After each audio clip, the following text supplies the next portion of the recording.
Kembali bersama kami di Prime Time News. Pemirsa, Parlemen Republik Islam Iran menyetujui usulan untuk penutupan Selat Hormuz bagi seluruh kegiatan pelayaran, tidak terkecuali kapal-kapal kargo pengangkut minyak dan gas. Penutupan ini dibahas segera setelah Amerika Serikat menyerang 3 fasilitas nuklir Iran pada Sabtu malam waktu setempat.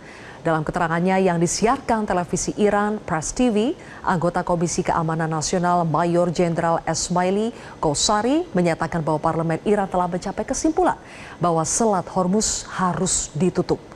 Meski sudah disetujui oleh Parlemen Iran, keputusan akhir berada di tangan Dewan Keamanan Nasional tertinggi Iran.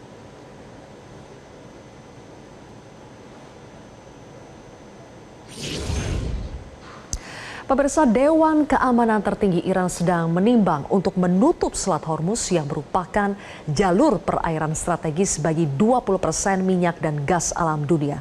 Kita akan lihat seperti apa Selat Hormuz selama ini menghubungkan Teluk Arab dengan Laut Arab yang terletak di antara Iran dan Oman.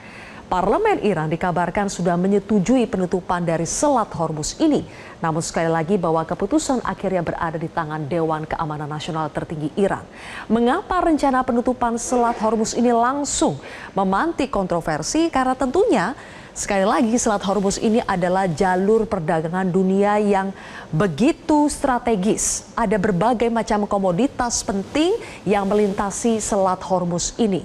Dari sumber kami, di sini disebutkan bahwa tidak hanya minyak dan gas, tetapi juga ada komoditas lain seperti misalnya ada produk sawit, kemudian juga ada gas, ada pupuk, dan kapal-kapal tanker yang mengangkut minyak dari pelabuhan-pelabuhan Teluk Persia pasti akan melintasi Selat Hormuz ini. Nah, pertanyaan saya kembali kepada Bapak Dubes RI untuk Tunisia sekaligus juga pengamat Timur Tengah. Kembali ke Anda, Pak Zuhairi, seberapa besar Anda melihat probabilitas atau kemungkinan Iran jadi menutup Selat Hormuz ini?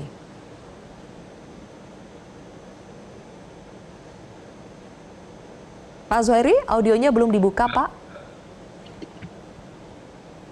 Ya, silakan. Saya sudah buka. Ya. Oke. Jadi kalau saya melihat penutupan Selat Hormuz ini adalah langkah terakhir yang akan diambil oleh Iran, ya. Dan kenapa? Karena kalau itu dilakukan akan terjadi krisis ekonomi global yang sangat luar biasa. Di samping juga akan terjadi perang besar yang dampaknya akan sangat luar biasa bagi stabilitas keamanan dunia. Maka ini adalah pilihan yang paling pahit yang nanti akan diambil oleh Iran. Walaupun sudah mendapatkan dukungan dari parlemen, itu artinya mendapatkan dukungan dari rakyat.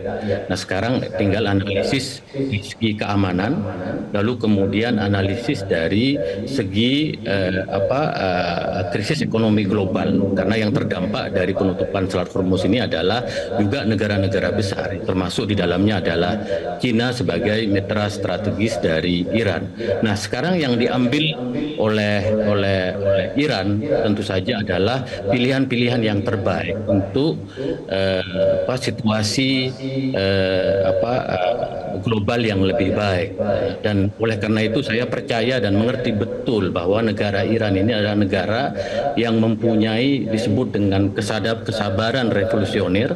Iran juga memegang tinggi nilai-nilai etika, yaitu etika tentang pentingnya hidup bersama. Nah, oleh karena itu kalau kita lihat sekarang langkah-langkah yang diambil adalah langkah-langkah diplomasi plus memberikan tekanan terhadap Israel dan Amerika.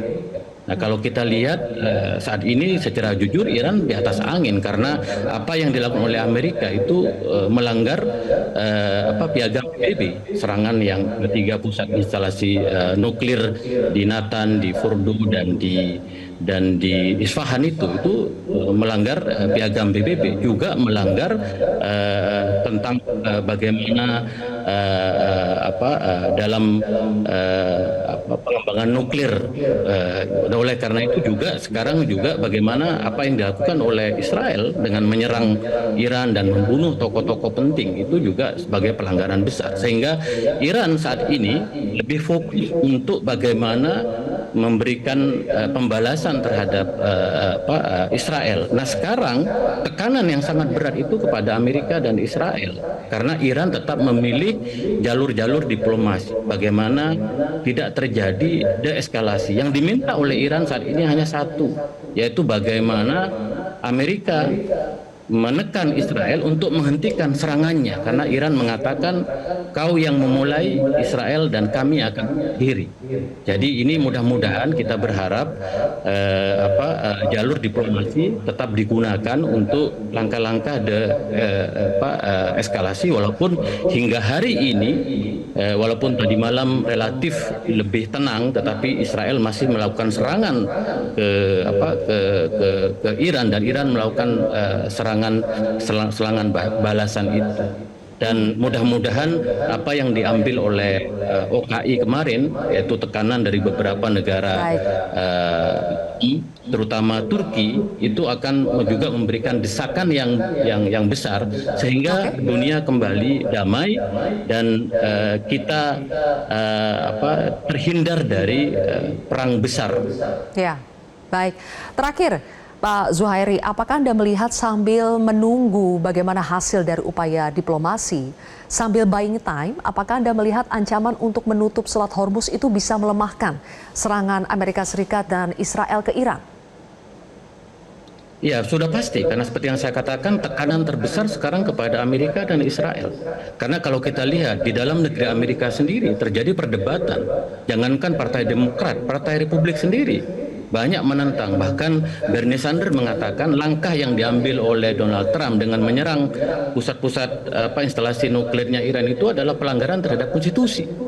Jadi tidak mudah memang sekarang bagi Amerika dan tekanan yang sangat besar kepada mereka dan kita harapannya Amerika lebih realistis. Karena jikalau penutupan Selat Hormuz itu terjadi dan kemudian Iran masih mempunyai artileri, mempunyai kapal-kapal yang berada di Teluk, ini sangat mengerikan sekali kalau itu dilakukan. Dan saya merasa bahwa Iran akan sebagai negara yang sangat menghormati etika, nilai-nilai kemanusiaan, nilai-nilai kebenaran dan kebaikan dan kemaslahatan.